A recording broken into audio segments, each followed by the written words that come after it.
Kepala Inspektur Harper berdiri merenungi rongsokan metal hangus yang tak karuan bentuknya itu.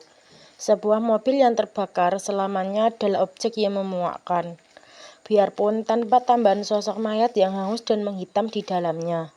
Tambang Van adalah tempat yang terpencil, jauh dari tempat tinggal penduduk. Meskipun sebenarnya hanya 3 kilometer jarak terbangnya dari Dannemouth. Namun, untuk mencapai tempat itu lewat jalan darat, harus melewati jalan kecil yang sempit dan berliku. Jalan ini hanya sedikit lebih lebar daripada rute pedati, dan tidak bisa menuju kemana-mana kecuali ke lubang tambang yang satu itu saja. Tambang ini sudah lama terbengkalai, dan satu-satunya manusia yang melewati jalan itu adalah pelancong-pelancong pencari buah blueberry hitam yang kebetulan kesasar ke sana. Sebagai tempat membuang mobil, lubang tambang ini ideal sekali. Mobil itu bisa saja ditinggalkan di sana selama berminggu-minggu tanpa diketahui orang. Seandainya bukan karena Albert Bing, seorang pekerja yang melihat sinar api dalam perjalanan ke tempat kerjanya. Albert Bing sampai kini masih berada di lokasi itu, meskipun apa yang dapat diceritakannya sudah habis diceritakan sejak tadi. Tetapi ia masih terus mengulang-ulangi ceritanya yang menegangkan itu, disertai tambahan-tambahan komentarnya sendiri. "Loh, apa ini yang kulihat?" kata saya. "Apakah itu? Sinar merah yang terang sekali, tinggi sampai ke langit." "Mungkin api unggun," kata saya. "Tetapi siapa yang sedang membuat api unggun di tambang Van?" "Bukan," kata saya. "Tentunya itu kebakaran besar. Tetapi apa yang terbakar?" kata saya.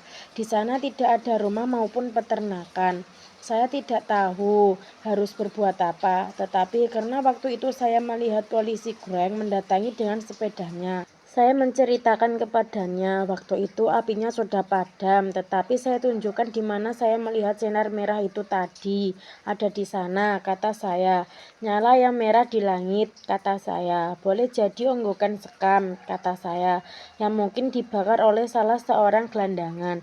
Tetapi saya tidak pernah membayangkan bahwa yang terbakar itu sebuah mobil, apalagi di dalamnya masih ada orangnya yang terbakar hidup-hidup. Ini sudah tentu suatu tragedi yang seram.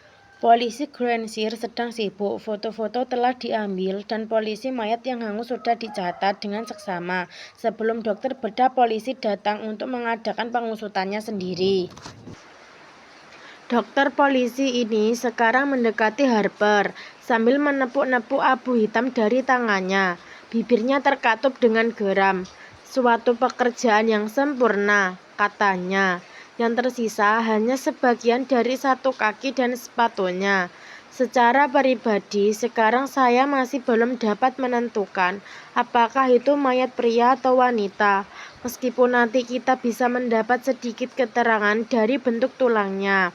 Saya kira, tetapi sepatunya hitam bertali, jenis yang biasa dipakai gadis-gadis sekolah. Ada seorang pelajar putri yang dilaporkan hilang dari dusun tetangga," kata Harper, "amat dekat dengan tempat ini. Seorang gadis sekitar 16 tahunan.